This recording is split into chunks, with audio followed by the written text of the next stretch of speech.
Bueno, Escuchamos, Cristian. gracias. Buenas tardes a todos.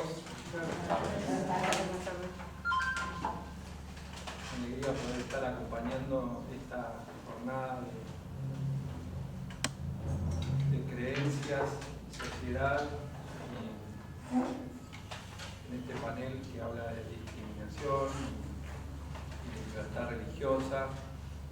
Como ustedes saben, en Argentina tenemos una diversidad, bueno, acá está representada, lo cual es muy bueno, muy positivo. Y hay gente que no pertenece a ninguna religión, lo cual también tiene mucho que ver con este tema que hoy estamos hablando. Me toca representar o hablar en nombre de una parte de este colectivo de personas de fe, le llamamos, que está identificado con las iglesias evangélicas, más comúnmente llamados los evangelistas, a veces con una manera peyorativa de hablar, otras veces porque no se conoce bien, pero bueno, en virtud de que soy abogado, quiero empezar hablando un poquito de lo que es la libertad religiosa en nuestro país y el marco legal. No sé si ya este tema lo hablaron, pero como ustedes saben, nuestro país goza desde el momento de nuestra Constitución Nacional del artículo 14 de la libertad de culto. Un artículo que tiene su origen basado en algunos tratados previos a la Constitución que tenían que ver con darle lugar a las personas que venían de otros países, inmigrantes, y tratar de favorecerles básicamente con los tratados con el Reino de Inglaterra, con el Imperio Británico, para facilitar la llegada de asistentes americanos, y hay un tratado de 1825 que es previo a todo esto, ¿no? Y luego inmigrantes que vinieron de todo el mundo, pero ya un poquito más adelante. Luego, en nuestro país, el paso siguiente es la Convención Americana de Derechos Humanos, llamada Pacto de San José de Costa Rica. Estamos ya en 1968, 19. El pacto ratificado en Argentina, como ustedes saben, es ley nacional. El artículo 12 de la Convención Americana habla de la libertad de conciencia y religión. Se los puedo leer si no lo recuerdan. Toda persona tiene derecho a libertad de conciencia y de religión. Este derecho implica la libertad de conservar su religión o sus creencias, o de cambiar de religión o de creencias, así como la libertad de profesar y divulgar su religión o sus creencias, individual o colectivamente, tanto en lo público como en lo privado. Nadie puede ser objeto de medidas restrictivas que puedan menoscabar la libertad de conservar su religión o sus creencias, o de cambiar religión o de creencias. La libertad de manifestar la propia religión y las propias creencias está sujeta únicamente a las limitaciones prescritas por la ley y que sean necesarias para proteger seguridad, el orden, la salud o la moral públicos o los derechos y libertades de los demás.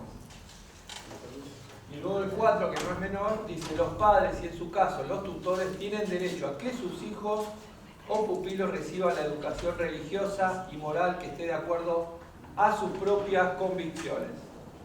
En estos cuatro puntos, digamos, está resumido hoy lo que, digamos, contiene en gran parte la norma que, digamos, que permite hablar de esta libertad. Como ustedes saben, es la libertad de conciencia interna, la libertad de culto o religión hacia afuera, y lo habla individual o colectivamente. Ahí entraría el tema de las congregaciones o entidades o cultos. Más acá, hace 9 años atrás, cuando se sanciona el Código Civil, se incluye por primera vez, como personas jurídicas, a las confesiones, comunidades, iglesias o entidades religiosas. Ya les voy diciendo que ese artículo del Código Civil, del artículo 148, inciso E, no está reglamentado. Ya pasaron ya 3 gobiernos diferentes y ninguno se atrevió a reglamentarlo. Y ya nos vamos a ir metiendo en el tema de libertad religiosa. Entonces uno dice, tenemos libertad, pero tiene algunas cositas que todavía no permiten que esa libertad sea plena, más allá de las limitaciones que acá muy bien establece el artículo, ¿no? Nosotros venimos de un tiempo donde los derechos humanos de las personas fueron violados, y entre ellos derechos, uno de los que fue limitado fue la libertad. En principio todavía está vigente la ley 21745, que es la ley de registro de culto, antes llamada fichero de culto, que es la que está dada por un gobierno militar para controlar a cualquier expresión religiosa que tiene que tener permiso del Estado para existir. Algo que va de contramano con este artículo que acabamos de leer de la Convención Americana de Derechos Humanos, el Pacto de San José de Costa Rica.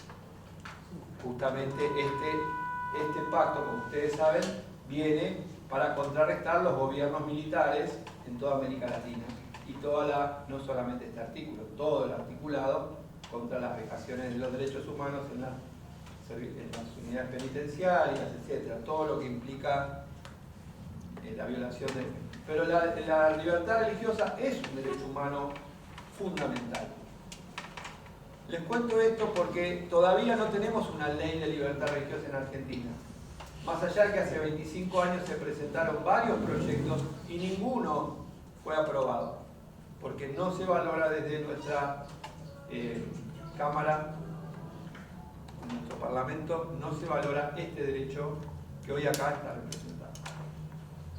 Entonces, se ha esgrimido algunas situaciones, artículo de la Constitución, el Estado argentino sostiene el culto católico apostólico romano, la Corte ha tenido que determinar qué significa sostiene, cómo eso se conecta con si somos un país laico o no, y qué es un país laico, qué es la laicidad. La laicidad es similar al agnosticismo y ateísmo, o la laicidad es neutralidad religiosa. Bueno, la Corte fue clara en explicar que el laicismo no es ateísmo, similar a la inexistencia o invisibilidad del fenómeno religioso, sino que es neutralidad religiosa. Y eso, digamos, es un tema pendiente todavía, porque en el imaginario popular todo lo religioso tiene que ser excluido de cualquier ámbito público en virtud de este concepto de laicismo. Por eso esta jornada es muy importante. Cuando vamos a los puntos, digamos, más concretos, que voy a hablar lo que en mi, digamos, situación compete, hoy tenemos una iglesia evangélica vallada en Neuquén. Hace poco tiempo, la iglesia, como ustedes saben, evangélica, no tiene una estructura verticalista, sino es muy horizontal, tiene una capilaridad territorial en toda la Argentina, en todas las clases sociales, no está alineada ni políticamente, ni hacia la derecha, ni hacia la izquierda. Sin embargo, como hablábamos recién con la doctora Mariela Mosqueira, el CONICET ha hecho un estudio científico en 2 oportunidades sobre las religiones en Argentina. Es lo más valioso que tenemos, porque no han permitido que el censo pregunte sobre religión. Si eso no es discriminación, ¿por qué? Esta es la pregunta. ¿Por qué? ¿Por qué se quiere esconder el fenómeno religioso? Porque acá no estamos hablando que el censo decía nombre y apellido de la persona como por alguna manera de ser discriminado por su religión, sino era a fines estadísticos. y no podemos saber cuánta gente hay perteneciente a cada culto. Sin embargo, sí se le preguntó por su orientación sexual. Algo bastante conflictivo que fue en ese momento. Lo cual para nosotros no nos oponemos. Pero ¿por qué? Porque estaba la pregunta en el censo y alguna mano negra la sacó y nunca dieron explicaciones.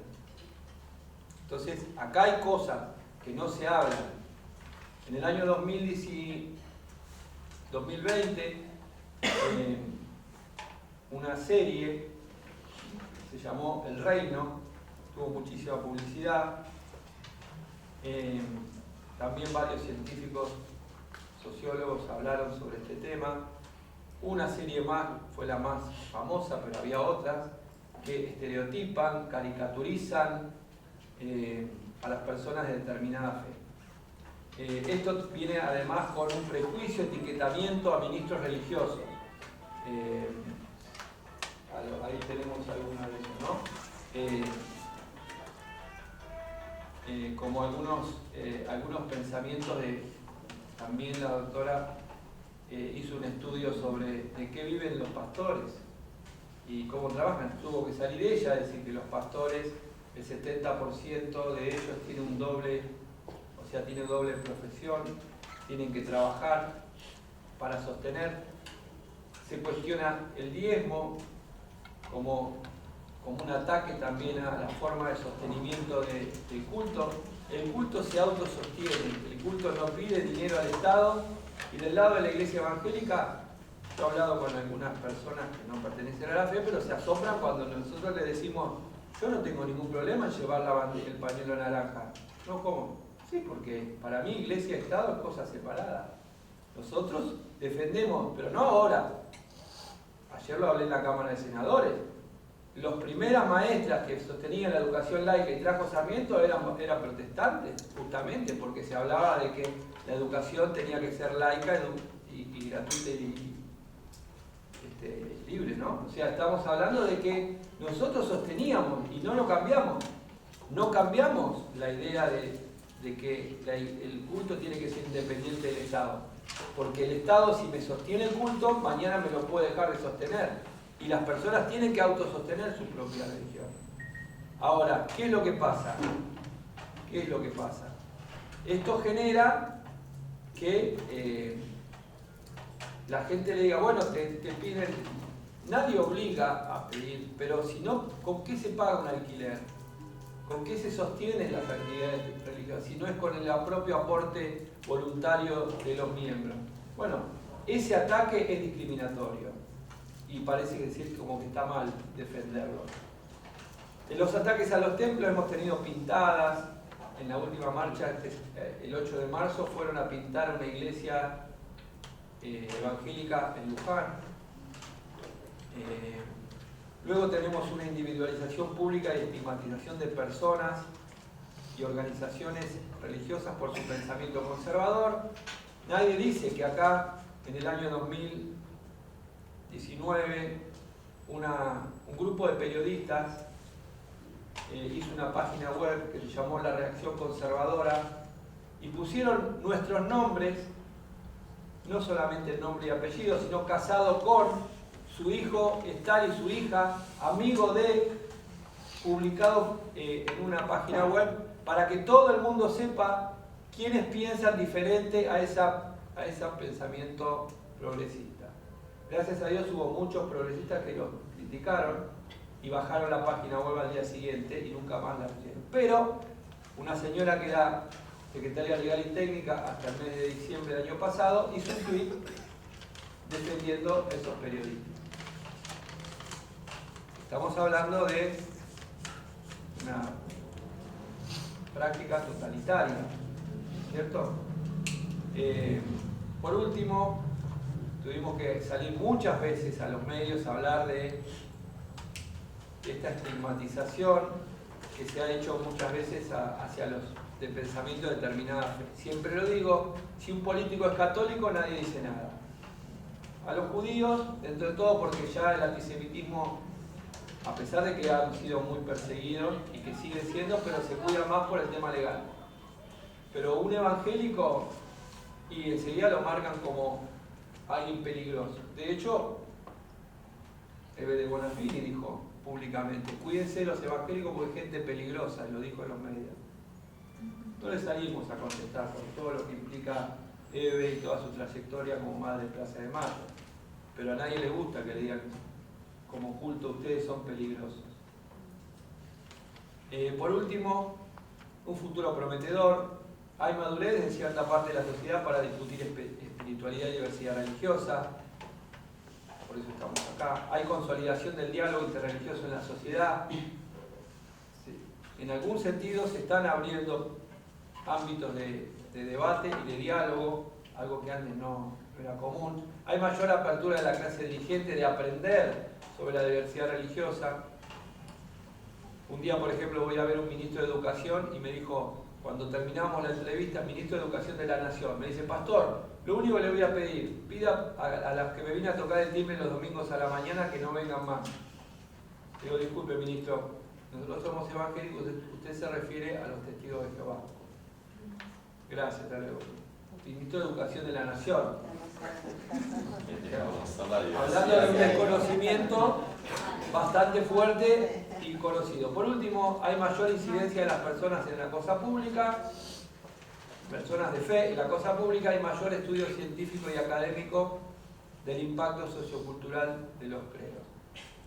Así que creo que esto hay que seguir apoyándolo. Necesitamos más gente, no solamente gente de fe, gente aún que no tiene fe, pero que ve con respeto el fenómeno religioso, que siga haciéndolo con esa honestidad intelectual, sin la finalidad o sesgo de querer manchar a las personas de fe. Nosotros como evangélicos sufrimos en los 90 un señor llamado Silleta que nos llamaba sectas.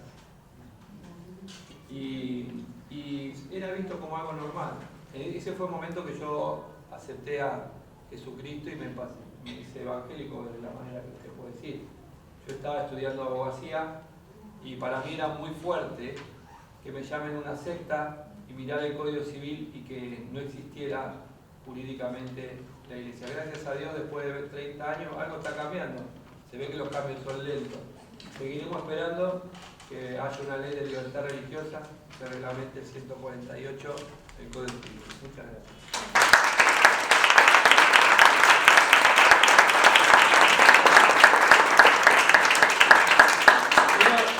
No hablé de capellanías, que son especialmente católicas, y un gendarme, un policía o un soldado que no es católico no tiene asistencia de un ministro religioso que lo pueda asistir mientras ejerce este trabajo. Bueno, van a exponer en conjunto Isa Altekin, director del Centro de Diálogo Intercultural ALBA, es estudiante de Teología Islámica, con Sumeira Corput, que es coordinadora de proyectos del Centro de Diálogo Intercultural ALBA. También es estudiante de Teología, egresada de la Diplomatura en Diversidad Religiosa, Espacio Público e Interculturalidad de la Universidad de Buenos Aires. Hola, buenas tardes a todos. La paz y bendiciones sean con ustedes. Bueno, hoy nos toca juntos, compartimos la tarea siempre con Sumeira. Somos miembros del movimiento Hizmet, que nacido en Turquía, se escribe así, Hizmet, que significa servicio en turco y en árabe. Estamos trabajando en Argentina hace 20 años. Yo llegué hace 12 años atrás a Argentina. Ahora soy director del movimiento porque otros encargados tuvieron que ir. Es un tema aparte porque en donde nació el movimiento, en Turquía, tienen problemas ahora políticas, hay persecuciones, secuestrados, o sea, muchas personas en cárcel, lamentablemente. En la década de 60 empieza el movimiento Hizmet como una iniciativa de inspiración religiosa que se proponía mejorar las condiciones educativas en las comunidades locales. Desde entonces ha crecido hasta convertirse en un movimiento educativo, intercultural e interreligioso de carácter transnacional.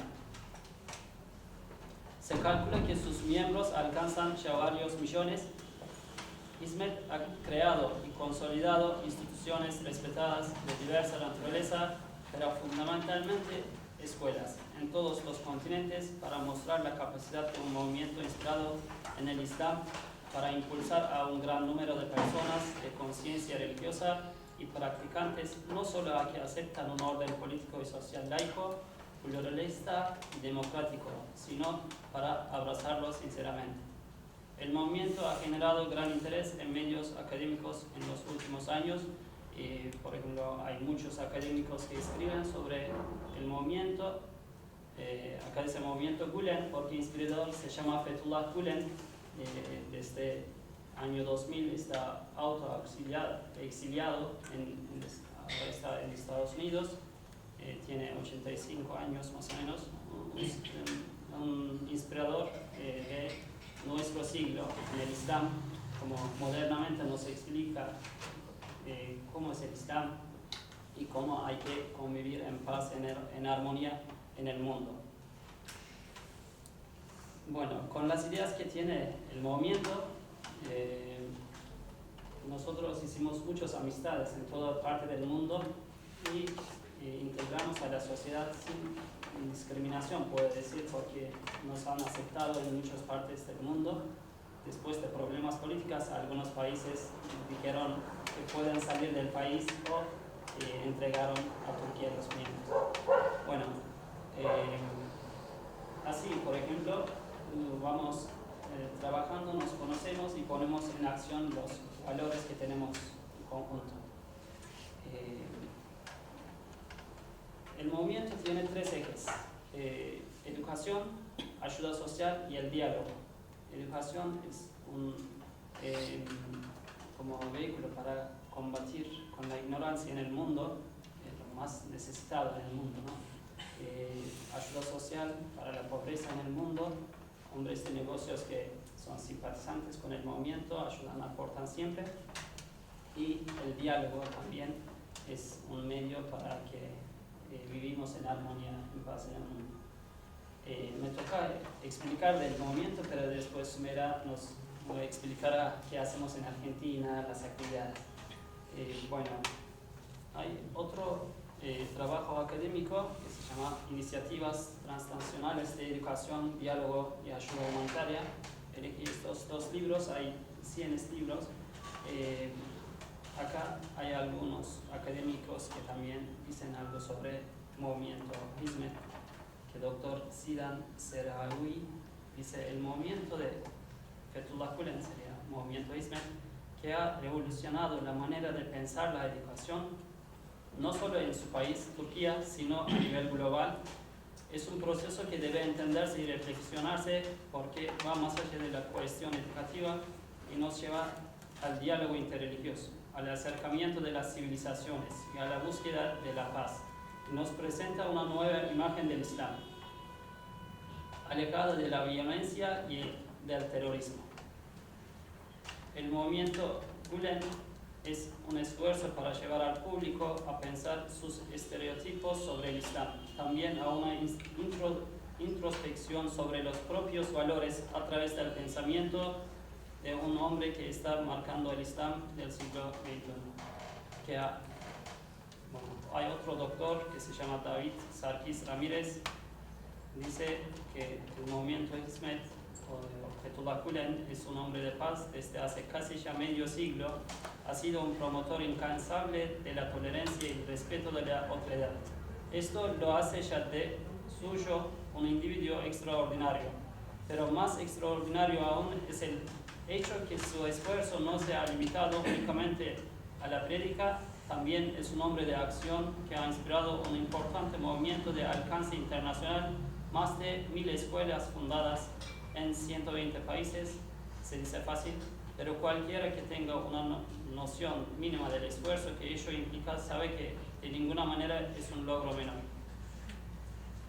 Y doctora Joan Landeros dice: como el movimiento Gülen, hay otras comunidades como jesuitas o cualquier otra comunidad educativa, pública o privada, que cumple con el anhelo de transformar la sociedad a través de los valores. ¿Qué son los valores del movimiento Hizmet? En todo el mundo, hace poco,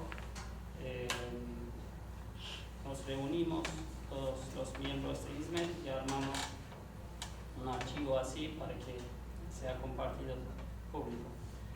Valores fundamentales, que son 12 que anoté. Leo nomás los títulos, bueno, para no quitar mucho tiempo. Respeto por los humanos y derechos humanos fundamentales. Respeto del Estado de Derecho. Acción pacífica y positiva. Empoderamiento de las mujeres. Acción ética. Respeto por la diversidad y pluralismo. Participación voluntaria y altruismo. Consulta y sabiduría compartida. Naturaleza cívica e independencia. Compromiso cívico, contribución a la sociedad. Protegiendo el medio ambiente y vista holística hacia la humanidad. ¿Qué quiere decir? Los seres humanos son seres tanto materiales como espirituales. Las disciplinas espirituales deben perseguirse junto con la razón y la investigación científica para que se satisfagan sus necesidades materiales y espirituales y pueden florecer en ambas dimensiones. ¿Y cómo ponemos en acción estos valores? Con la educación, con crecimiento espiritual, con el diálogo, ayuda humanitaria y cultura y arte y publicaciones, que sea diario, revista y videos preparados. Bueno, y si me queda tiempo, Sí, está bien. leo Sí. antecedentes históricos del Hizmet rápidamente. Y termino mis palabras con un versículo del Corán. Bueno, durante la década de 1960, la sociedad turca sufrió males sociales como la pobreza, la falta de igualdad de oportunidades y la polarización política que a menudo se convirtió en un conflicto armado. En este contexto, el académico e intelectual musulmán Fethullah Gülen, junto con un grupo de amigos, inició iniciativas educativas destinadas a proteger a los jóvenes de la violencia y las adicciones autodestructivas, empoderándolos con educación de calidad para oportunidades profesionales y brindándoles un entorno para aprender y vivir plenamente su fe en el mundo moderno, adoptando la ciencia, la democracia y la diversidad de su sociedad. Lo que más tarde se convirtió en el movimiento Hizmet comenzó como un grupo de participantes voluntarios que compartían la visión de estas actividades educativas que incluyen alojamiento para estudiantes, becas, dormitorios y cursos de preparación universitaria. Justamente conocí movimiento en mi país así, con una preparación a la universidad en una residencia. Y pude viajar y trabajar más voluntariamente. Con el tiempo, esta comunidad inicial se convirtió en un movimiento social moldeado por conceptos como respetar la dignidad de cada ser humano, aceptar a todos como son, servir a la humanidad y encontrar soluciones a largo plazo en los problemas sociales a través de la educación, conceptos arraigados en la tradición islámica y universal, valores humanos. Si bien el movimiento se centró inicialmente en la educación, los participantes pronto organizaron diálogos y reuniones intelectuales, así como proyectos de responsabilidad social destinados a reducir la tensión y los prejuicios entre segmentos de la sociedad con diferentes identidades religiosas o étnicas, puntos de vista políticos o ideologías y fomentar una cultura de convivencia en paz. Acorto un poco para que alcance tiempo a su medida. Los voluntarios de Hizmet persiguen sus objetivos tanto a través de las actividades formales de las fundaciones, instituciones y organizaciones que establecieron, como a través de organizaciones informales como reuniones espirituales y actividades sociales. Es esencial que las organizaciones e instituciones formales sean administradas por sus juntas directivas de acuerdo con las leyes del país de residencia, dentro de las normas de transparencia y rendición de cuenta de su sociedad, en consonancia con los valores fundamentales del movimiento Hizmet y en la armonía con el movimiento en general. La comunicación frecuente, el debate y el intercambio de las mejores prácticas ayudan a mantener esta coherencia. Bueno, ahora una aleya del Corán que nos dice, oh seres humanos. En muchos aleyas empieza diciendo, oh creyentes, o oh musulmanes, pero esta aleya dice, oh seres humanos. En verdad que os hemos creado de un varón y una hembra. Os hemos convertido en tribus y familias para que os podáis conocer mutuamente y así establecer relaciones mutuas y cooperativas. No para que os enorgullezcáis en vuestras diferencias de raza o categoría social y hagáis enemigos. Sin duda, el más noble, el más honorable de vosotros ante Dios es aquel que es el mejor en la piedad, la rectitud y la reverencia hacia Dios. Sin duda, Dios es omnisapiente, el consciente de todo. Con esa aleya, interpretaciones que hacen muchos, por ejemplo, extremistas, eligen otro camino, pero el Corán es milagroso siempre en sus dichos para guiarnos para bueno. Bueno, quiero terminar, quiero alargar más. Gracias por escuchar.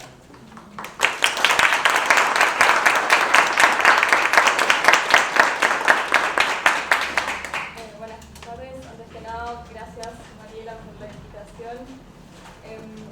Bueno, por suerte les tenía anotado todo, así lo voy leyendo desde acá y no saco mucho tiempo, porque si empiezo a hablar puedo hablar mucho. Bueno, Isa, mi compañera, ya explicó un poco el motivo de por qué el centro está acá en Argentina, el motor que nos impulsa a trabajar en esta área. Nosotros somos musulmanes y lo hacemos quizás desde una convicción religiosa, pero el movimiento en sí no es religioso. Entonces, y tampoco el centro es un centro de diálogo, tampoco es un centro religioso, no estamos registrados en culto, tampoco es un espacio de diálogo, como lo dice su nombre, ¿no? A mí, me gustaría agregar acá algo desde una perspectiva quizás más de la experiencia personal que llevo en el centro, contar un poco también las actividades que hacemos. No quiero enumerarles las actividades porque sería como muy aburrido, quizás solo mencionar algunas cosas, porque también muchos de los trabajos que hacemos son trabajos que cada una de las comunidades religiosas lo hace dentro de su comunidad o muchas veces lo hacemos en conjunto. Y quizás diferimos, por ejemplo, en algunas celebraciones religiosas o fechas importantes, ¿no? Nosotros en el centro tratamos de aprovechar para compartir esas fechas con personas de distintos ámbitos de la sociedad, no solo el interreligioso. Por ejemplo, la semana pasada realizamos un evento en la legislatura en el marco del mes de Ramadán, ¿no? El mes de ayuno, en el que participaron más de 200 personas muy diversas. Dentro de casi 2 meses tenemos otra festividad muy grande, que lo llaman Fiesta de Abraham o del sacrificio, en el que, siguiendo la tradición del profeta Abraham, ¿no? Se sacrifican animales y toda esa carne nosotros lo donamos. El año pasado trabajamos con cerca de 40 instituciones, algunas religiosas, otras de la sociedad, pero un poco esto, como aprovechar, como dije, una celebración quizás religiosa para aportar a la sociedad y para hacer algo en conjunto. ¿Por qué no les cuento esto? Ayer justo estaba en un encuentro en el que era de mayoría cristiana, estaba el arzobispo, también algunas personas de la comunidad judía, y al salir del encuentro una persona me agradeció y me dijo, es tan importante, fuimos solo los dos como musulmanes, estábamos solo los dos, me dijo, es tan importante que ustedes participen para estas personas porque que los vean acá, porque no conocen. ¿Sí? Y es cierto, los que somos minoría religiosa somos muy poco visibles dentro de la sociedad. Y por eso tenemos que estar en distintos lugares, participar, aparecer con nuestras vestimentas, ¿no? En el panel anterior se estaba hablando también de que quizás es muy normal ver en Argentina personas de vestimentas distintas, pero la gente tampoco sabe que quizás está normalizado, es una persona diferente, pero no saben. A mí varias veces se me acercaron y me preguntaron, ¿vos sos monja? O sea, creo que no no parezco tampoco poco. Entonces, quizás les habrá pasado cosas así, ¿no? Por eso las personas tienen que saber que existimos, ¿no? Y me refiero a toda la diversidad religiosa. A lo que nosotros hacemos del centro y que personalmente me gusta mucho hacer es ir a colegios, participamos nosotros de así paneles interreligiosos que se hacen, en su mayoría son colegios católicos como parte de la materia de, no sé si una materia, pero la parte de catequesis, suelen organizar como un panel interreligioso, entonces vamos a los chicos de secundaria y les hablamos sobre la religión y quizás para ellos es la primera vez que se encuentran con una persona diferente, que no es católica. Entonces las preguntas que hacen me parecen muy importantes, es una de las cosas que a mí me encanta hacer y creo que es muy necesario, ¿no? Como trabajar desde ahí, desde la educación y desde esa edad, incluso desde más pequeños. Bueno, muchas veces me encuentro con una persona, no debo ser la única, que sé que es la primera vez que habla con una persona musulmana. Ayer también pasó algo que me saludo un hombre, estamos hablando y me dice, no es una falta de respeto que yo te esté hablando, ¿no? Y dije, por supuesto que no, por algo estoy acá. Pero miren la situación, o sea, al tener tan... Y no lo digo como... es algo... no lo digo como algo fatal, pero es solo para ver en qué situación estamos, ¿no? O sea, el desconocimiento. Y cuando hay este nivel de desconocimiento, es normal que haya prejuicios, es normal que haya discriminación. Por eso tenemos que trabajar contra esto. Es importante también que la discriminación va más allá de la violencia y la exclusión. En cuanto al Islam, quizás no se escuchan mucho los casos de discriminación, yo tampoco sé con seguridad, no tengo números en cuanto a esto, pero sí hemos escuchado casos más que nada en las escuelas, a chicos musulmanes, o también he escuchado de mujeres musulmanas que no pueden trabajar con el velo. Estas cosas pasan y quizás no son tan visibles. Pero también, bueno, se puede manifestar, como dije, quizás no llega a la violencia a veces, pero se manifiesta en forma sutil en los prejuicios cotidianos, en estereotipos que van apareciendo y uno lo vive. Por eso debemos trabajar para combatir tanto las formas obvias como las más sutiles de discriminación, creando una cultura de respeto y aceptación mutua en todos los ámbitos de la sociedad. Una forma efectiva, creo yo, de lograr esto es haciendo más visibles a las comunidades religiosas en la esfera pública, que haya una representación equitativa en el ámbito político, en los medios de comunicación, la educación, otras instituciones clave de la sociedad.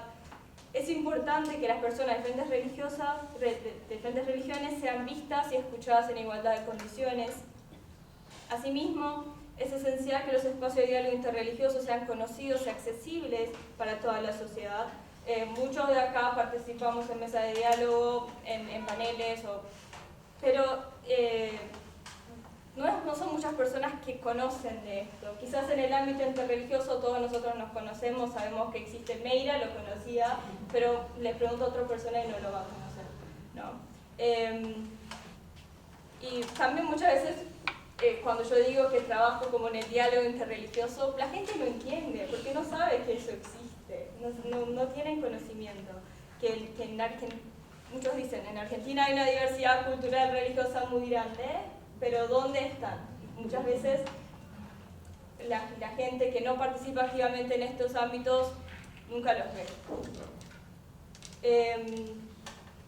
Bueno, acá también, bueno, esto es como un problema que yo vi y obviamente puedo estar equivocada y lo digo desde la poca experiencia que tengo en este ámbito, de lo que fui viviendo.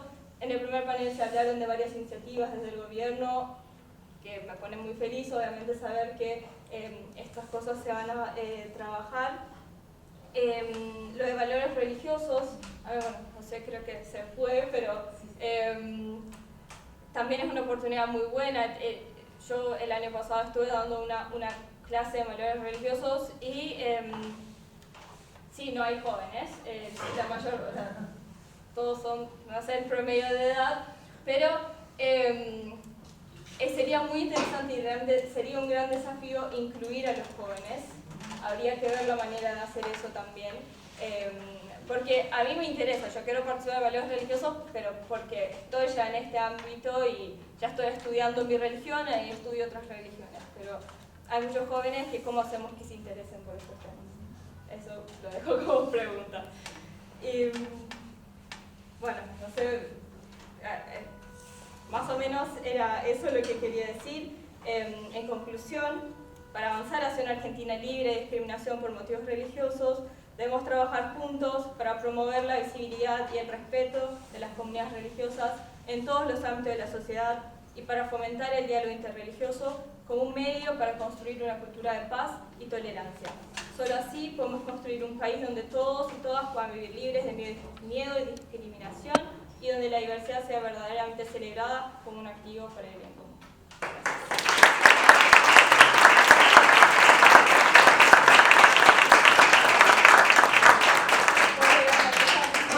Solo porque curso esta tarde y voy a tener que retirarme antes del panel, lo quería decir para que no me vean levantándome y yéndome, es solo porque tengo que salir. Gracias.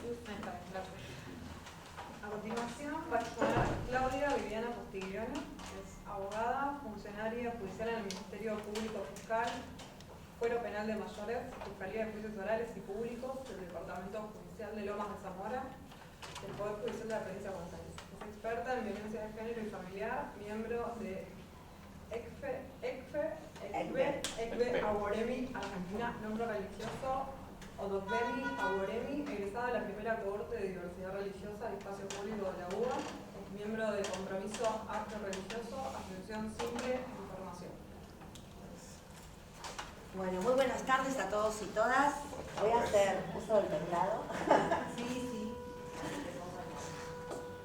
Desde ya quiero agradecer el espacio que me han dado para exponer esta temática, que es un caso de discriminación religiosa de religiones de matriz afro. ¿Quieres que lo vaya pasando yo? Bueno, sí. La cual consideramos que es relevante porque se dio en un ámbito académico. Gracias.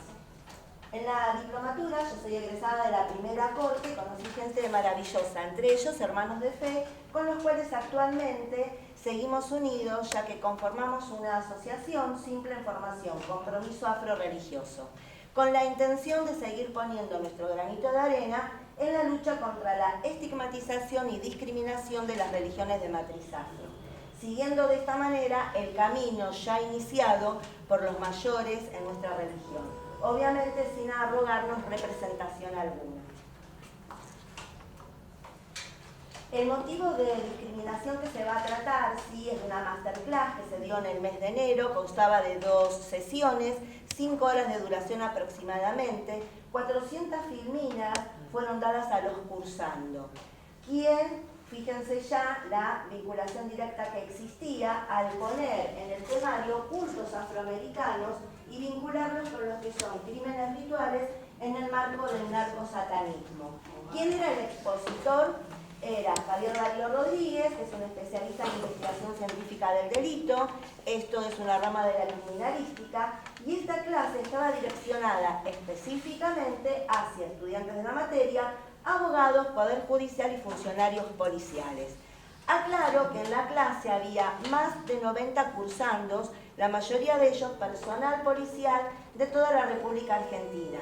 La mayoría de ellos, por la redundancia, del norte y la Mesopotamia argentina. Esta masterclass, ¿por quién fue organizada? Círculo Argentino de Seguridad, que es una ONG que tiene su sede en Rosario, ¿sí? Provincia de Santa Fe, que capacita y da cursos y diplomaturas especialmente a este nicho de personas que yo ya mencioné. Estos cursos y diplomaturas cuentan con la certificación de la Universidad Abierta Interamericana en su sede o extensión Rosario, que es una universidad laica. La discriminación y estigmatización hacia las religiones de matriz afro ya fue apreciada desde ab initio en el flyer de publicidad. Este flyer circuló por todas las redes sociales a partir del mes de diciembre del año 2023. En donde incluía cultos afroamericanos. Nosotros vamos a incluir a los cultos afroamericanos en los que son religiones de matriz afro. Ahora, ¿qué tiene que ver esto fue una vinculación directa per se de lo que es una creencia religiosa con crímenes, que son homicidios, delito penal, narcotráfico, que también es un delito penal, y satanismo. Ahora, sí o sí yo tengo que hacer una aproximación mínima y generalizada de lo que son las religiones de matriz afroamericanas y afrobrasileñas para poder comprender por qué este caso fue un motivo de discriminación. Vamos a englobar todo en lo que es religiones de matriz afro, ¿sí? Por cuestiones expositivas y de mejor entendimiento. Esas son fotos que identifican los que somos nosotros. Entre las generalidades de las religiones de matriz afro tenemos que tener presentes que no las tenemos que analizar ni ver con visión cristianocéntrica. Entre todas ellas yo voy a mencionar los que son más importantes para la temática por la cual fuimos convocados. Son las originadas en el continente africano. Tenemos diásporas en las Américas. Y en las Américas es el legado del horrible y terrible tráfico, sí, comercio transatlántico de personas africanas esclavizadas. Es importante tener en cuenta, reitero, en la temática que hoy nos convoca, que dentro del corpus teológico de las religiones de matriz afro se encuentra como dogma principal el amor y respeto por la vida y a todo lo creado. Y no tenemos la figura de Satanás, ni demonio, ni algo similar a como puede estar en la cosmología cristiana. Sí. Ya el doctor, sí, que fue un expositor anterior, habló sobre el marco jurídico de la libertad religiosa. Yo únicamente voy a hacer hincapié a que está protegida en forma amplia, ¿sí? Pasamos a la siguiente.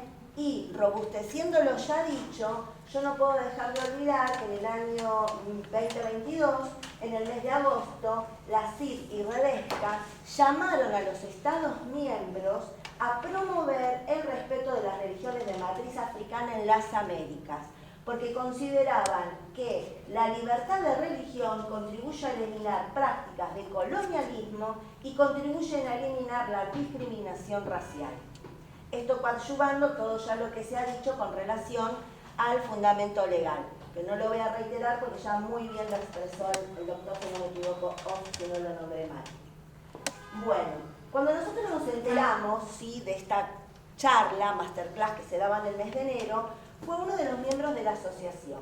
Lo que primero hizo fue efectuar una queja al WhatsApp que estaba suministrado por el CAS, a los fines de obtener información de la masterclass y de uno poder anotarse. La verdad que el resultado fue absolutamente infructuoso porque no hubo respuesta y directamente lo bloquearon. Atento, mi condición laboral y la de funcionario judicial, yo pertenecía al nicho específico de personas a la cual la masterclass estaba direccionada. Así que cuando me inscribí fue aceptada inmediatamente. Nosotros ahí comenzamos a indagar la currícula del expositor, la cual, la verdad, nos dio una sensación, o sea, bastante negativa a cómo iba a ser la clase. Tuvimos intensas reuniones con los miembros de la asociación, todas vías telemáticas, a los fines de evaluar cuál iba a ser el posible escenario en esta masterclass de tratamiento de las religiones de matriz afro. ¿Por qué? Porque ya, reitero, la estaban vinculando con crímenes rituales, reitero, homicidios, delito penal, narcotráfico, delito penal y prácticas de satanismo que no conforman nuestro corpus, ¿sí?, religioso. Y nos mantuvimos en actitud expectante. Este es uno, ¿sí?, lo puse nada más. Esto está publicado en la LinkedIn, creo que lo pronuncié bien, mi inglés es pésimo. LinkedIn. Ahí está.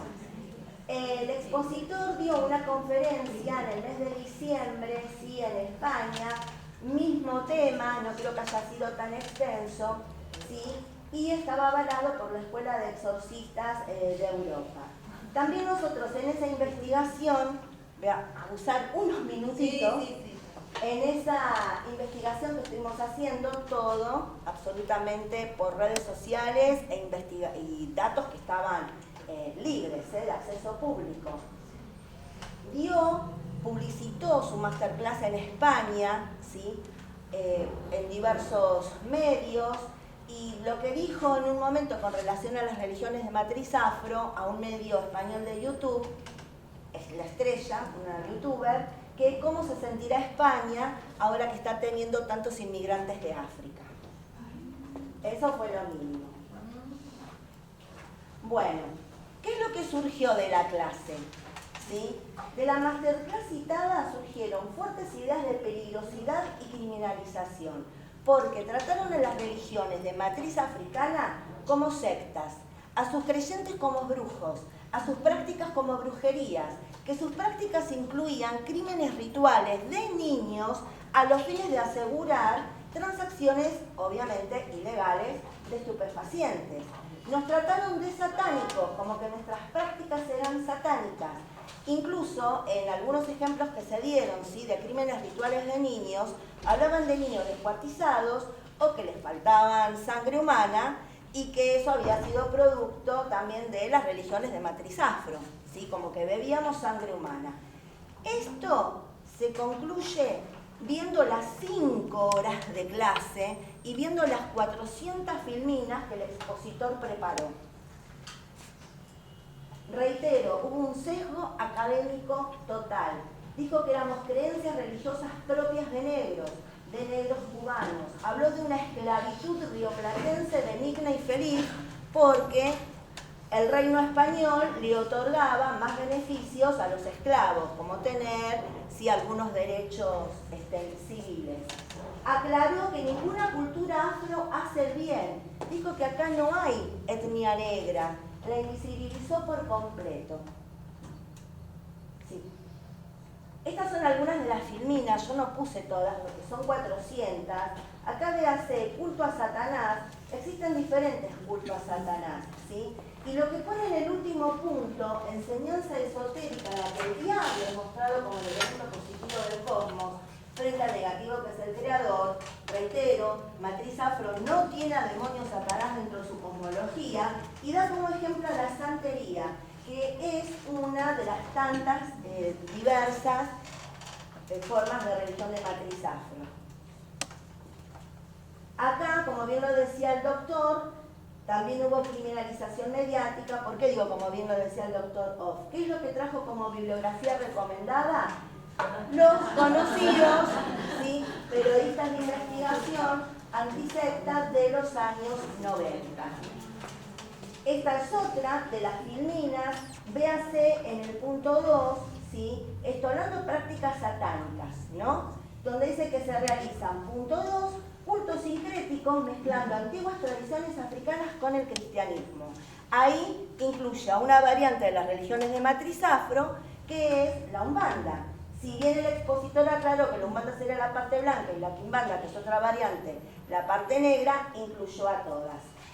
Y en el punto 3, cuando habla de que en las prácticas satánicas se elaboran rituales mágicos, acá TV, compasivos para ayudar a otros, también está incluyendo las religiones de matriz afro, porque las religiones de matriz afro en sus dogmas tienen la caridad y la ayuda al prójimo.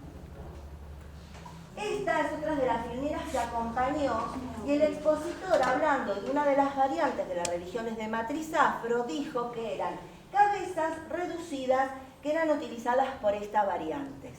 Cuando uno va a buscar, ¿sí?, el origen, la fuente de las fotos por la web, resulta que sí, que eran cabezas, pero no eran humanas, sino que eran de látex, y se podían comprar por eBay o Amazon a $5 o 5 euros más o menos, y eran utilizadas para fiestas de disfraces.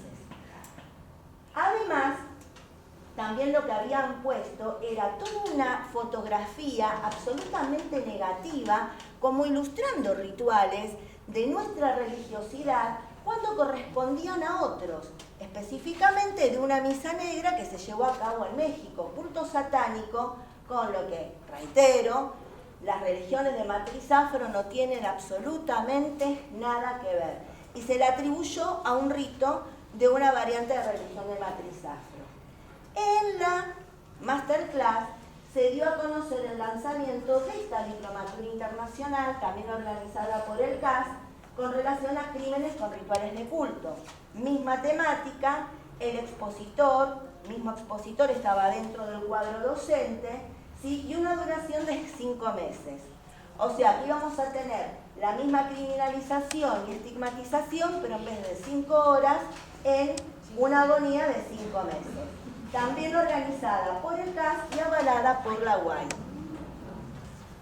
¿Qué es lo que ocurrió acá? Ante la diplomatura, ¿sí? Empezamos a tener, ante esta diplomatura que se lanzaba, empezamos a tener reuniones muy rápidas. No solo entre los miembros de la asociación, sino también con otros miembros, con otros presidentes de religiones de matriz afro, con afrodescendientes. Pedimos la opinión, consultamos, ¿sí? Con antropólogos especialistas del tema. Pedimos la opinión al respecto, ¿sí? Del antropólogo que consideramos que es la autoridad mayor, ¿sí? en lo que es en el tema. Yo siendo abogado es como haberle consultado a Borda algo de obligaciones, el que es abogado me entenderá. Intercambiamos los criterios y teníamos que decidir qué vía de reclamo íbamos a efectuar, civil, administrativa o penal. Nos decidimos por una vía administrativa. Fue efectuar una nota de queja, reclamo y repudio con una intimación legal, tanto con un periodo, o sea, intimar a que en 5 días hábiles se efectúen tales extremos. Se intimó al cese, ¿sí? De estas conductas criminalizantes y discriminatorias contra las religiones de matriz afro y se pidieron acciones directas y efectivas para neutralizar el daño que la masterclass, el contenido de la masterclass, a cómo fue dado, causó a los creyentes de religiones matriz afro.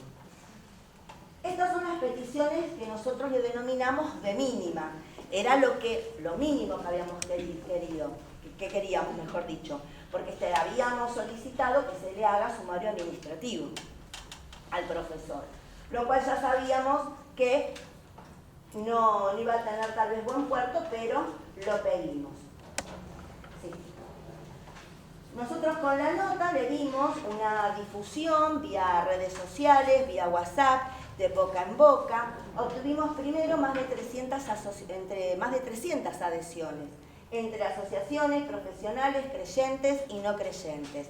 Llegamos a más de 400 cuando empezamos a hacer girar por las redes sociales un formulario, ¿sí? De adhesión a la misma. Esa nota la dirigimos al rector emérito de la Universidad Abierta Interamericana, se la mandamos a los mails oficiales, porque conseguimos los mails oficiales de la universidad. Después tuvimos intercambios, ¿sí? Vía mail, intercambios vía WhatsApp y telefónicos. Y ofrecimos tener reuniones tanto presenciales como virtuales. A los 5 días hábiles de haber presentado la carta, tuvimos la respuesta institucional de la UAI, la cual para nosotros fue bastante buena, ¿no? Por así decirlo de una manera coloquial. A nosotros lo que nos importaba era que se quedara bien aclarado que las religiones de matriz afro no tienen ni la violencia, ni los homicidios, menos de niños en rituales, que no consumen y no apoyan ninguna transacción de estupefacientes, menos la ingesta de sangre humana o animal como parte del corpus de su creencia, que no son adoradores del mal o practican el mal y que no existe la figura del demonio Satán. Parece algo ilógico aclarar que una religión no bebe sangre humana, pero nosotros lo tuvimos que aclarar. Parece ilógico tener que aclarar que una religión no mata niños y nosotros lo tuvimos que aclarar. También lo que hizo la UAI retiró su auspicio a la anunciada diplomatura que ya habíamos visto en filminas anteriores. El CAS tuvo una respuesta en igual sentido. ¿Por qué? Porque esta frasecita que yo les leí de la filmina anterior, el CAS las transmitió a todos los que habíamos asistido a la masterclass. También resultó de mucha importancia que la UAI aprovechó la oportunidad para abrir las puertas, ¿sí? De la casa de estudio a nuestra comunidad y dar cabida a nuestras iniciativas.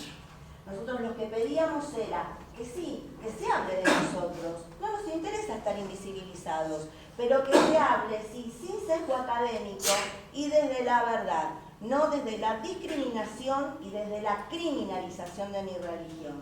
Y el CAS, ante propuesta nuestra, quedó al ofrecimiento para participar de futuras capacitaciones, ya que era para ellos de mucho interés contar ¿sí? con lo que nosotros podíamos ofrecerles. Hablé rápido, disculpen.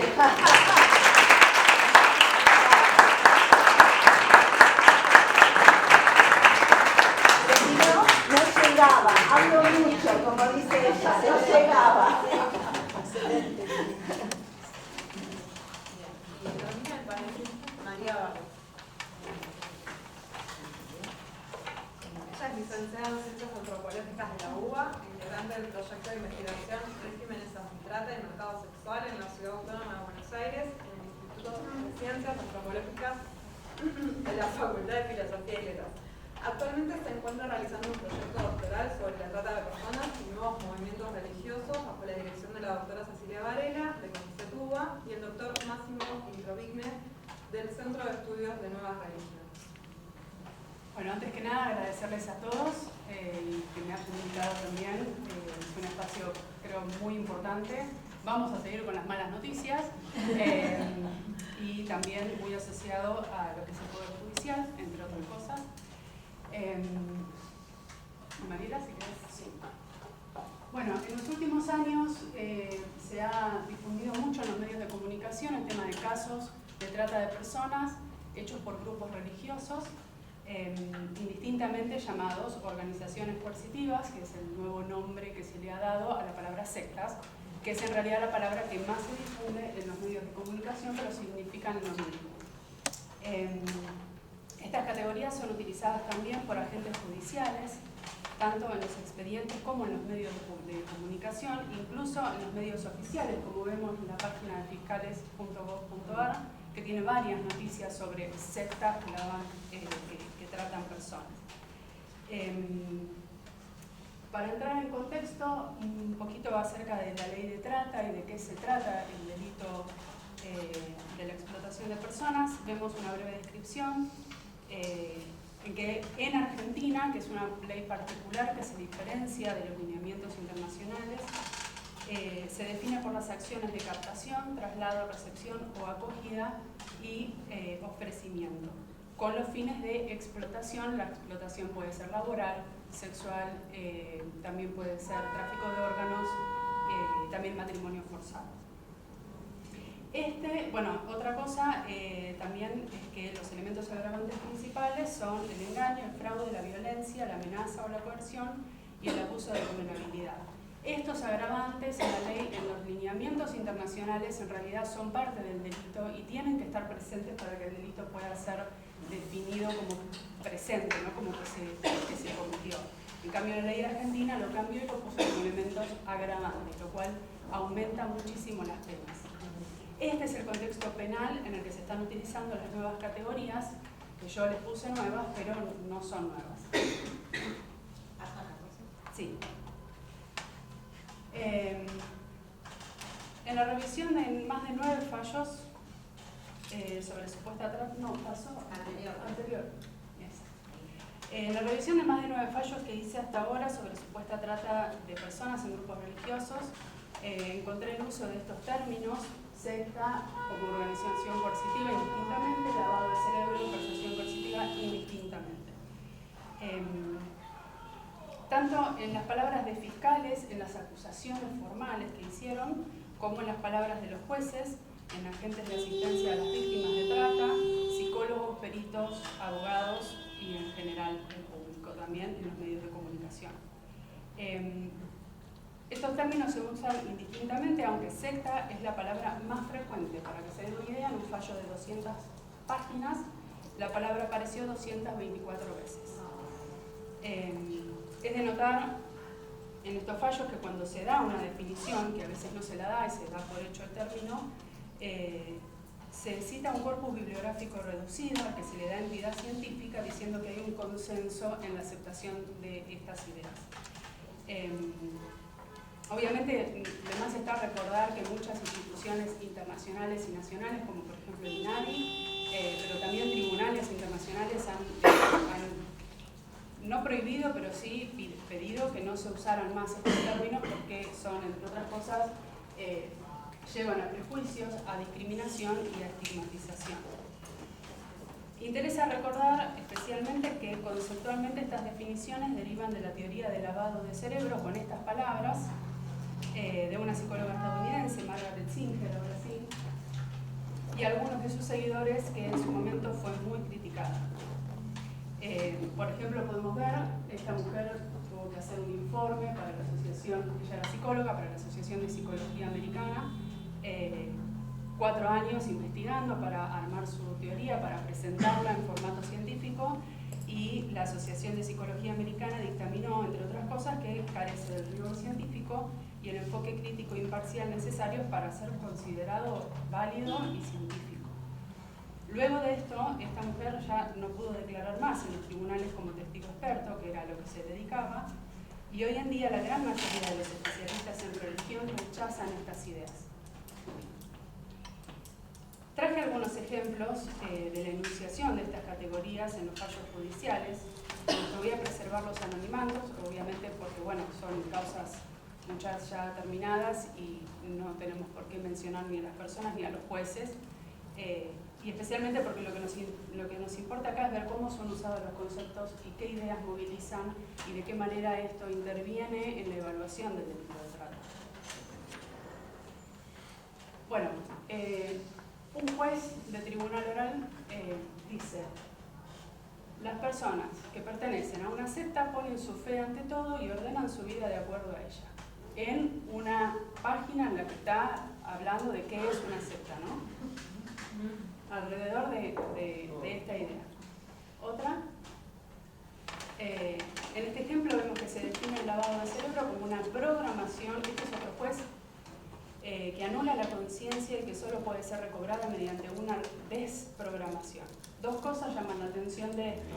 Primero, el lenguaje de programación de computación, como si la mente humana pudiera ser tratada en esos términos, y por otro lado, la propuesta de desprogramación, y quizás para los que no saben es una actividad que fue prohibida en muchos países por las técnicas violentas, realmente coercitivas que ha llegado a utilizar, y porque básicamente consiste en forzar a una persona a abandonar una religión que la familia o que el grupo de pertenencia no aprueba, y esto viola su libertad de creencias, básicamente. Ahora, ¿qué rol cumplen estas categorías en estos procesos judiciales? Yo tengo que mostrar muy brevemente y muy apurado, pero bueno, es la idea. En los fallos se relacionan estas ideas con los verbos del delito de trata que veíamos antes. Internacionalmente se entiende por captación y acogimiento al hecho de atraer a una persona mediante engaños, ¿no? O sea, yo para explotar a alguien lo engaño para atraerlo y lo capturo de alguna forma y le doy un acogimiento, que básicamente es una captura, traslado, ofrecimiento. Estamos hablando de usar personas como cosas. Pero en estos casos, en varios de estos, por ejemplo, lo que dicen es que la persona fue captada y retenida porque le lavaron el cerebro, aunque tenía libertad ambulatoria. O sea, es la manera de explicar por qué la consideran captada cuando la persona dice, pero yo puedo salir, puedo hacer mi vida. Según la opinión de los fiscales de la Procuraduría de Trata y Explotación de Personas, que es la fiscalía especializada en iniciar las causas por trata de personas, el acogimiento sería simplemente la pertenencia al grupo.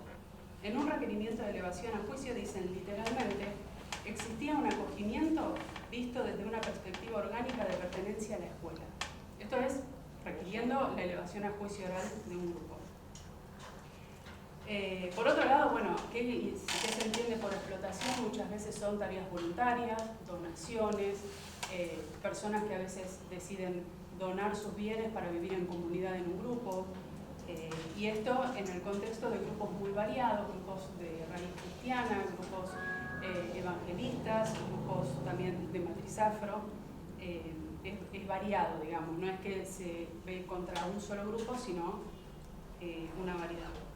Y lo que vemos particularmente con esto es que estas categorías se relacionan con una forma de ver el fenómeno de lo religioso que interviene en la evaluación del delito de trata a la hora de pensar las condenas o las sentencias. Un ejemplo sobre la idea de vulnerabilidad presidente. Otro juez, también de tribunal oral, dice, en aquellos casos donde por tradición, por cuestiones de la familia, se está dentro de una religión porque se nació ahí, en general las personas no llegan a ese lugar por una situación de vulnerabilidad. Ahora, cuando las personas van a otro culto, a otra religión, en general estas características de vulnerabilidad están presentes. Y remata diciendo, es larga el párrafo, pero remata diciendo, basta con acudir a cualquier culto y encontraremos que la mayoría de las personas son vulnerables. Si nos paramos en la puerta lo vamos a observar. Acá somos todos vulnerables.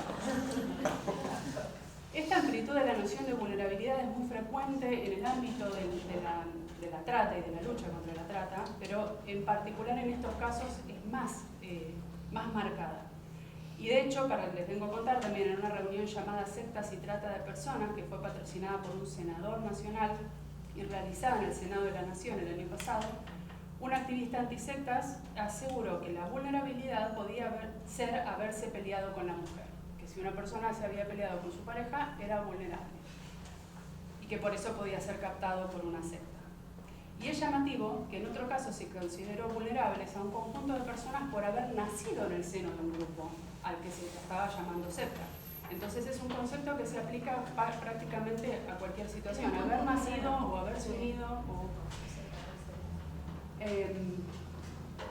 En el mismo juicio, otra jueza del tribunal oral dijo, ellos van formando su familia dentro de aquel templo. Tanto es así que los encartados se hacían llamar Ma y Pai, no señora o doña, porque le pretenden dar esa idea de familia, de única familia que apoya. En este caso directamente se interpretan rasgos intrínsecos de la religión como elementos de persuasión coercitiva. Y también recordemos que tanto la Iglesia Católica como la Ortodoxa y algunas comunidades protestantes llaman padre a sus sacerdotes. Entonces, si tuviéramos que pensar en ese rasgo como un rasgo de persuasión coercitiva, entra una bolsa enorme de religiones. Finalmente podemos preguntarnos sobre el modo en que estas categorías influyen en la evaluación del delito cuando en base a ellas se silencia a quienes no se perciben víctimas de trata por parte del grupo. Como dice otro juez, no importa cómo las víctimas se puedan percibir si hay vulnerabilidad y si hay persuasión coercitiva, obviamente entendidas en los términos que vengo hablando. Esta idea está generalizada, tanto en los casos de trata a grupos religiosos como en casos de trata en general, pero es más marcado en casos de grupos religiosos porque cuando las presuntas víctimas exigen dejar de ser consideradas así, no importa con cuánto énfasis, no se las escucha por considerar que tienen el cerebro lavado. O sea, ¿qué van a decir si tienen el cerebro lavado? Aun cuando sus pericias médicas niegan cualquier problema cognitivo, psicológico o patológico. Un caso muy saliente de esto es la Escuela de Yoga de Buenos Aires, en que la totalidad de las presuntas víctimas, todas mujeres adultas, niegan serlo, incluso iniciaron una causa contra los fiscales de Protex por esta misma razón. Para ir cerrando, les quería mostrar un folleto de difusión que hizo el Comité de Lucha contra la Trata, auspiciado por una larga lista de ministerios, y vemos entonces que estas categorías están siendo difundidas en distintos contextos y con el apoyo de distintos sectores del Estado.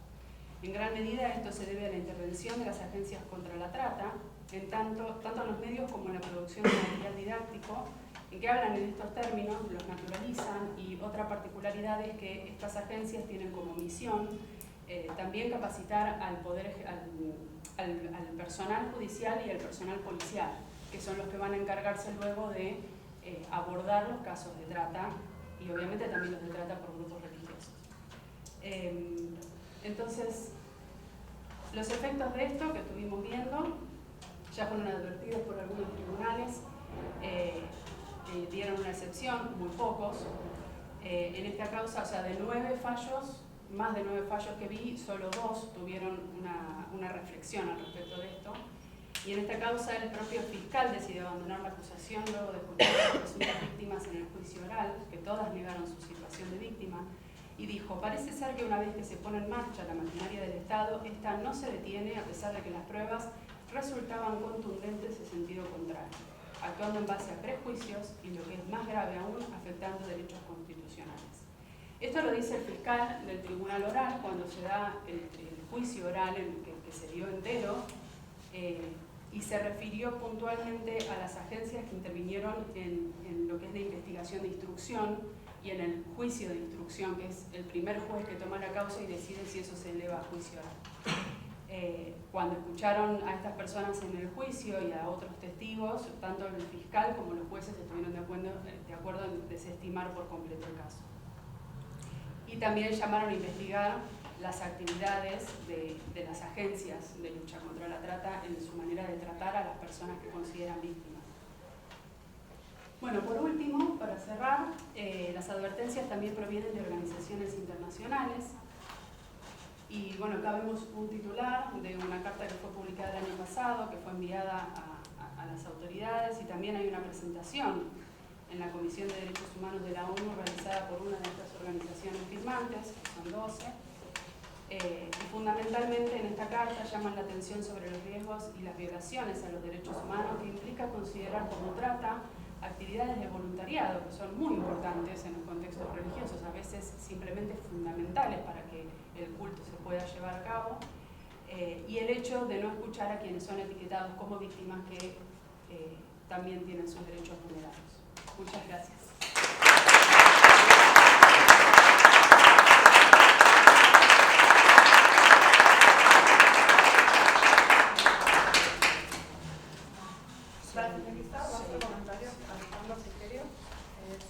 Doctor en antropología por la Universidad de California en Los Ángeles, es sociólogo de la Universidad Católica Argentina, investigador principal del CONICET, con sede en el Instituto de Investigaciones de la Facultad de Ciencias Sociales de la Universidad Católica Argentina y es coordinador de Diversa, una red de estudios de la diversidad religiosa en Argentina.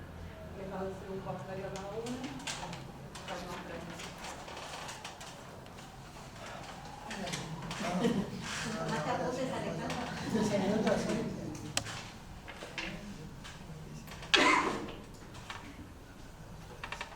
Ok, bueno, buenas tardes, casi noche. Bueno, muy agradecido por el convite para comentar esta interesantísima mesa. Bueno, quiero felicitarlos por todo el trabajo que están haciendo en la diplomatura y organizando estas actividades. Agradezco a toda la gente que vino. Bueno, voy a pasar ya que dijeron la red diversa, paso el aviso. Tenemos un blog. Si ustedes buscan blog diversa o diversidad religiosa en Argentina, hay un blog en el cual todas las semanas publicamos trabajos que tienen que ver con la diversidad religiosa y el estudio de la religión. E intentamos que sea también una especie de puente entre el conocimiento académico y darle una forma quizás un poco más simpática, con énfasis también en lo visual. Y tenemos también categorías de evangélicos, religiones de matriz afro, religiones populares, eso es lo que les interesan los distintos temas, religión y Estado, religión y política. Pero bueno, así que a quien le interese creo que ahí hay una buena fuente de información.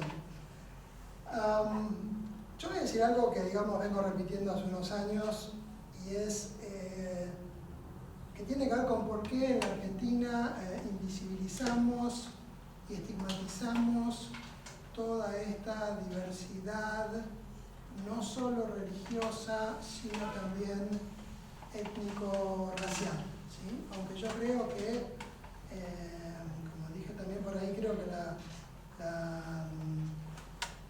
el reconocimiento de la diversidad religiosa es como la última frontera del Estado, de la sociedad supuestamente homogénea. En los últimos años hubo bastante reivindicación de lo étnico-racial y empezó un poquito más tímidamente lo de la reivindicación de la diversidad religiosa. Esto es algo que se vino dando bastante más tarde que el resto de la reivindicación y creo que hay motivos bastante claros que me interesaría mínimamente exponer. Porque creo que esto justifica un poco todas las dificultades que hemos visto planteadas en esta mesa. Hace unos años María Estela Esbampa dijo que la metáfora maestra del pensamiento político de Argentina era civilización versus barbarie, ¿no? Como que todas las ideas políticas se podían analizar como cayendo en un lado o en otro de esta dicotomía.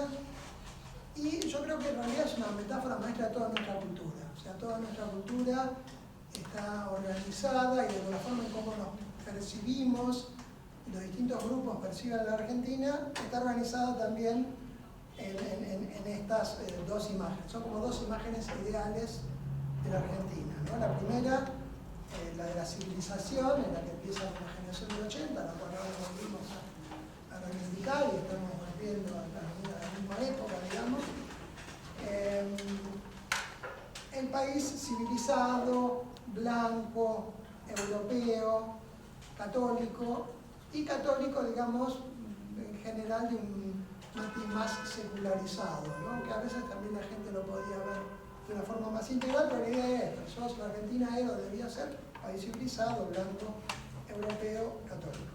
Y a esta visión se le sobrepuso otra, también toda una corriente de pensamiento y de acción política y de acción social alternativa, que tiene una visión más inclusiva, que, digamos, nos reconoce como pertenecientes a Latinoamérica, como un país mestizo,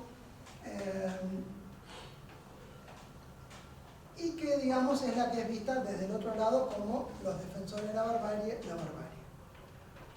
Y la idea de religión, en esta segunda visión, digamos, más latinoamericanista, más inclusiva, que valora más la diversidad de decoración, es también medio ambigua. Este es otro segundo matiz que quiero ver dentro de esta dicotomía, que es cuáles serían a nivel religioso, o sea, cuáles de la religión, qué miradas tendrían estas dos vertientes de pensamiento, ¿no? La mirada civilizatoria pone un énfasis en el catolicismo, que puede ser el integral para algunos sectores, o un catolicismo más secularizado. Después voy a hablar un poquitito de qué sería esto, un catolicismo más secularizado. Y la mirada más inclusiva, aún la mirada más inclusiva, tiene una mirada bastante ambigua sobre la religión. Yo creo que este es el problema básico que tenemos en Argentina, porque aún, digamos, los sectores más progresistas, inclusivos, etcétera, tienen una mirada medio ambivalente y precautoria, digamos, de la religión. No la entienden muy bien, no les gusta mucho, ya sea desde un secularismo, una visión secular, o un catolicismo muy secularizado. Entonces, digamos, bueno, hay ciertas formas de religiosidad que son aceptadas, que son buenas, especialmente el catolicismo, que parece más un trabajo social, ¿no? Que trabaja con los pobres, que tiene valores, que lo que importa es su valor social, y bueno, lo hacen porque creen en la religión, pero en realidad lo que importa es su trabajo social. Entonces, digamos, aún desde esta mirada más inclusiva, hay un cierto prejuicio contra la religión. ¿Y por qué? Porque en ambas miradas hay una mirada modernocéntrica, o sea, se cree que la religión en la modernidad tiene un lugar limitado, que es el lugar de lo íntimo, de la relación íntima de las personas con la divinidad. Entonces, bueno, mientras la gente crea, pero esa creencia pertenezca a su fuero íntimo, bueno, está todo ok, pero cuando esa creencia desborda hacia el espacio público, desborda hacia afuera, excede los templos, excede lugares que son los reconocidos legítimamente como templos, ahí se complica, porque ¿qué está haciendo? ¿Por qué la gente cree en estas cosas cuando en realidad la gente debería creer, su acción social debería estar orientada por la política o ahora por sus valores, su acción en favor de determinadas etnias, en favor de reivindicaciones de género, ¿sí? Entonces, ¿cuál es el problema? Yo creo que, digamos, en todas estas reivindicaciones, en las políticas identitarias de los últimos años, estaba perfecto, de vuelta, reivindicar identidades de género, identidades étnicas, identidades raciales, identidades políticas, pero siempre estaba mal visto reivindicar identidades religiosas, o sea, hacer acciones sociales en base a identificaciones religiosas. Esto traía sospechas y desconfianza. ¿Por qué? Porque de vuelta, prejuicios modernocéntricos, el lugar de la religión buena en la modernidad es el fuero íntimo. Si la religión pasa afuera del fuero íntimo, ya es religión mala, porque es conservadora, porque es una pérdida de tiempo, porque los esfuerzos, porque no lleva a ningún lado bueno, digamos. Entonces, las religiones intensas, la religiosidad intensa, la que demanda un cierto compromiso de las personas, como veíamos en algunos de estos fallos, ¿no? Cuando la gente empieza a entusiasmarse mucho en la creencia religiosa y guiar su actividad cotidiana por la creencia religiosa, esto ya es sospechoso, estigmatizado y hasta puede ser criminalizado, sin importar la variante religiosa. Claro que cuanto más rara sea la variante religiosa, peor va a ser. Pero en esta volada, digamos, cae el cristianismo, caen las religiones evangélicas, caen los afro, caen una cantidad de grupos religiosos. También si la religión es muy emotiva, también es sospechoso, porque ¿qué es esto? Y esto es algo que se veía muy claramente al principio de la década del 80, cuando empezó la estigmatización, la criminalización de los grupos religiosos no católicos. La típica foto que ilustraba las primeras notas sobre sectas en la década del 80 eran los evangélicos con los brazos alzados, los ojos cerrados, ¿no? Era típica foto. En estadios, ¿no? En plazas, que no eran lugares religiosos, porque esta gente estaba teniendo estas conductas raras, emotivas, en espacios que no eran los religiosos, porque desde la visión católica, aún inconsciente y secularizada, aún personas que no se definen como católicas, sí tienen esta idea católica del modelo católico de lo religioso va en un templo, no va en una cancha de fútbol, no va en un teatro, no va en un cine. Por eso cuando también se empezaron a comprar cines, las iglesias evangélicas, esto era visto unánimemente en los medios como una pérdida, porque esto era algo que pertenecía a la cultura y se perdía para la religión, y peor para un tipo de religión que no era bien mirada. Entonces, digamos, ese es otro prejuicio, la religión intensa es mal vista, la religión emotiva es mal vista, la religión encantada es mal vista, ¿sí? La religión que quiere tener una presencia en el espacio público es mal vista. La religión que tiene nociones holistas de la salud, por el encantado, ¿qué quiere decir? Las religiones que no ven una división fuerte entre el mundo material y el mundo espiritual. O sea, las religiones que creen que Jesús, los orillás, el gauchito Gil, quien sea, me puede ayudar en la vida cotidiana todos los días a conseguir salud, dinero, amor, son vistas como sospechosas. Porque la gente no debería perder su tiempo y no debería creer que el mundo espiritual tiene esta injerencia fuerte en la vida cotidiana. Y cuando esto tiene que ver con el terreno de la salud, peor todavía. Está lleno de religiones y hay mucha presencia en la Argentina de cosmovisiones encantadas que se expresan de diferente forma, pero que no son verbalizadas. Por eso muchas veces no salen en los estudios cuantitativos, porque la gente tiene esas prácticas, pero no las verbaliza. ¿Sí? Pero la idea de que la salud depende de factores físicos, psicológicos, espirituales y hasta sociales, está muy extendida, y esto hace que una cantidad de religiones, como los evangélicos, las religiones de matriz afro, religiones populares como el Gauchito Gil, San la Muerte, etc., tengan una fuerte presencia, porque hay una cantidad de gente que sí que va al médico, pero a la vez reza y le pide al gauchito y hace algún trabajo de umbanda o pide en su iglesia evangélica, porque cree que es tan importante la presencia de los médicos como la presencia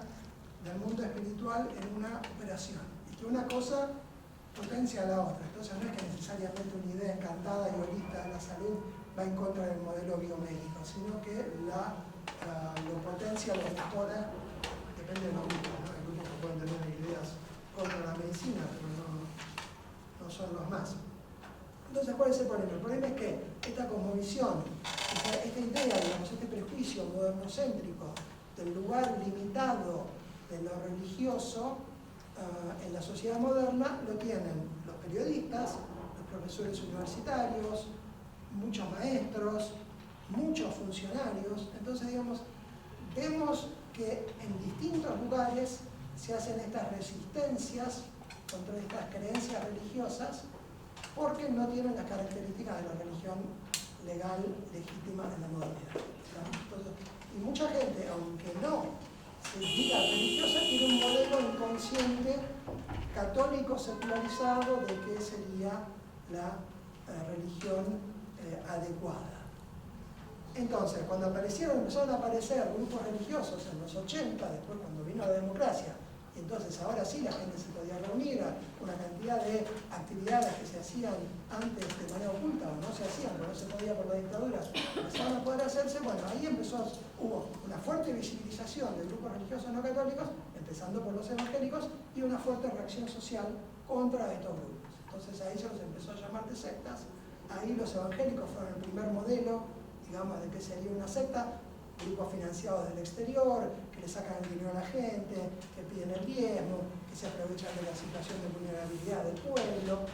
Y después, en la década, a principios de la década del 90, a finales del 80, empieza más una teoría un poco más sofisticada, difundida por los activistas antisectas, que empiezan con la teoría del lavado del cerebro, la vulnerabilidad, y en la medida en que los evangélicos se legitiman un poco más y muestran una presencia importante, se empiezan a desviar estas acusaciones a grupos más pequeños, más minoritarios, los niños de Dios, los grupos de platillistas, y también hacia los afro-umbandistas.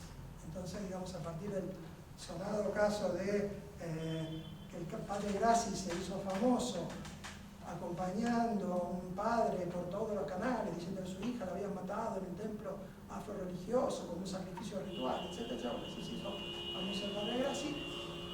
Y ahí empezó, digamos, a ser dirigida la acusación hacia los grupos afro-umbandistas, que ya no solamente hacían magia negra, sino que también podían matar personas.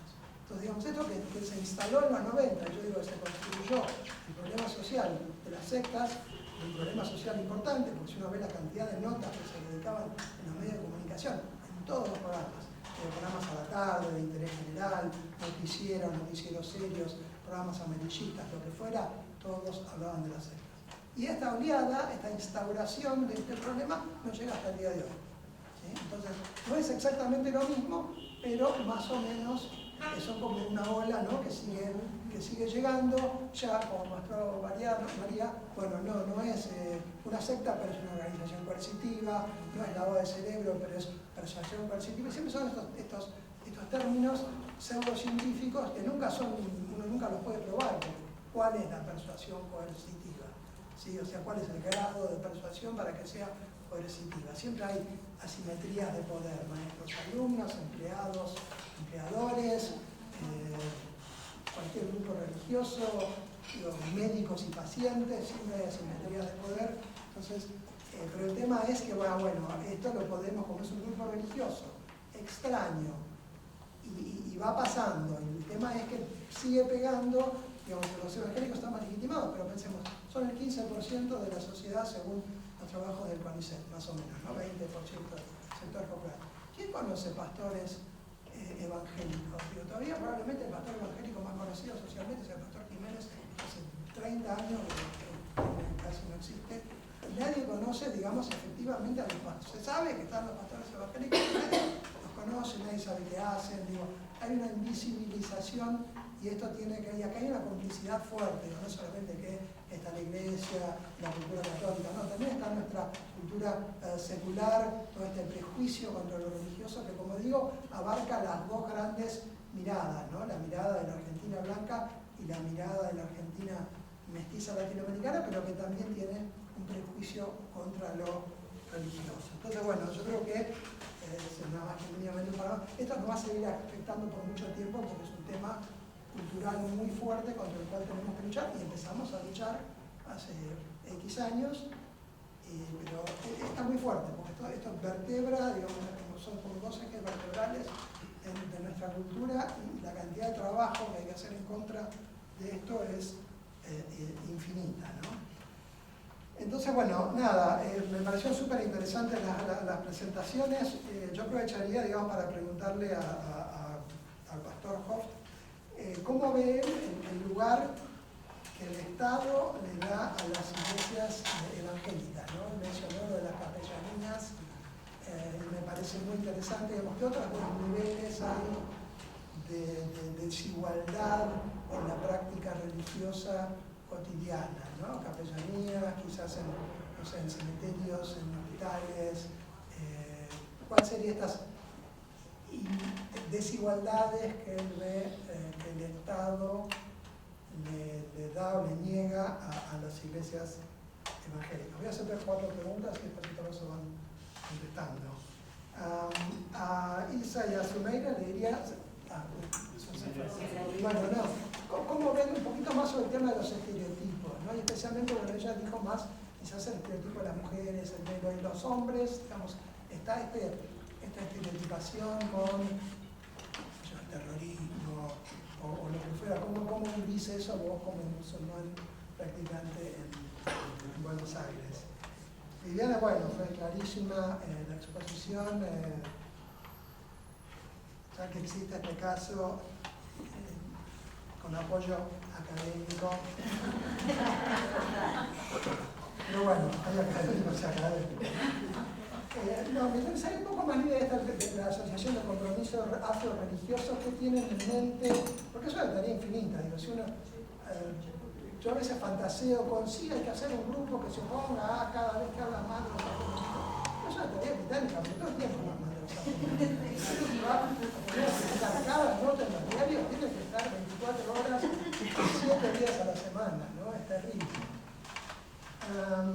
Y a Marina, bueno, es muy importante lo que estás haciendo, es muy terrible. Yo me acuerdo en los 90 hubo un proyecto de ley que iba a penalizar el lavado de cerebro en grupos religiosos.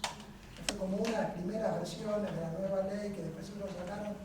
En esa época estaba Centeno, un grupo de liberales católicos, que después estuvo Padilla, Navarro Floria siempre estuvo como asesor. Y era gente muy católica, pero era gente que tenía, a mí me acuerdo, me llamaron una vez, hablé con ellos como 2 horas, les conté todo sobre el lavado de cerebro, les conté todo sobre las religiones afro, y ellos después empezaron a tener una posición muy prescindente y cauta, pese a que los medios y todo el mundo pedía por qué el Estado no hace más cosas contra los católicos. Y los tipos tuvieron una forma muy tranquila y de tratar de poner paños fríos en un momento, en los 90, muy complicada, había lo que yo un pánico moral.